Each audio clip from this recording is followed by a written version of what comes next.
And we're in chapter 2. And so far, Job has lost pretty much everything, except for his wife and his friends. And he has still worshiped God in this situation. And again, there was a day when the sons of God, the children of God, as it says, came to present themselves before the Lord, and Satan came among them to present himself before the Lord. And if you remember last chapter, it talked about, did God really converse with Satan? There's a note on the right-hand side. You can look at that again if you want to remember that. And the Lord said unto Satan, From whence comest thou? And Satan answered the Lord and said, From going to and fro in the earth, and from walking up and down in it. And the Lord said unto Satan, Hast thou considered my servant Job? There is none like him in the earth, a perfect and upright man. Or remember, that is, in this there is a footnote that says blameless on there. And one that feareth God and escheweth, and again, it just means turn from evil. And still he holdeth fast his integrity, although thou movest against him to destroy him without cause. I don't think Satan really had that much influence on God. However, in this situation, we are telling the story, and he's saying, yep, well, I did what you asked, basically. You thought he would crumble just because he lost everything? Well, look again. He lost all of his family and his servants and all of his cattle and grain, everything. And Satan answered the Lord and said, Skin for skin, yea, all that a man hath will he give for his life. Again, this is something that that Satan wants us to believe, is that there's nobody that just sacrifice themselves. If it comes down to their life, they will turn on anybody. And strange enough, a lot of movies follow that premise. But put forth thine hand now, and touch this bone and his flesh, and he will curse thee to thy face. And the Lord said unto Satan, Behold, he is in thine hand, but save his life. In other words, you can do all you want as long as he still lives. So when Satan went forth from the presence of the Lord, he smote Job with sore boils from the sole of his feet to the crown of his head. And whenever I hear this, it's, if you've ever had a boil, I've had boils when I was younger, every once in a while,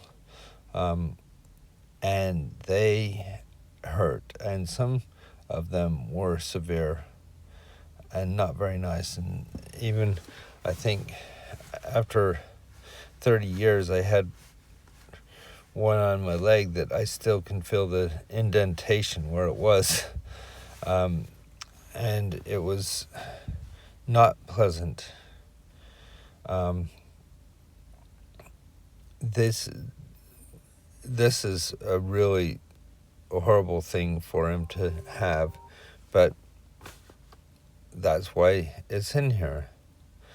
And he took him a potsherd to scrape himself withal, and he sat down among the ashes. I just can imagine how horrible that would feel, and how miserable he would be.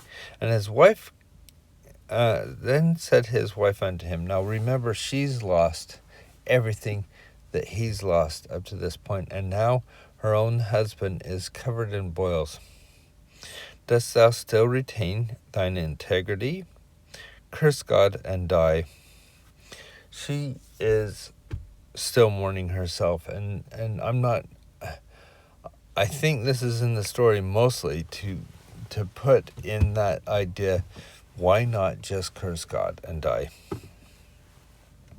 And he said unto her, Thou speakest as one of the foolish women speaketh. What? Shall we receive good at the hand of God, and shall we not receive evil? In all this did Job not sin with his lips. Another way of putting it that Jesus put it is, does not God let it rain upon the righteous and the wicked?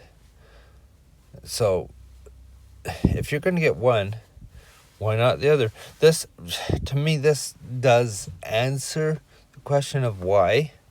I don't think that was the consideration of why. It's what is he going to do about it?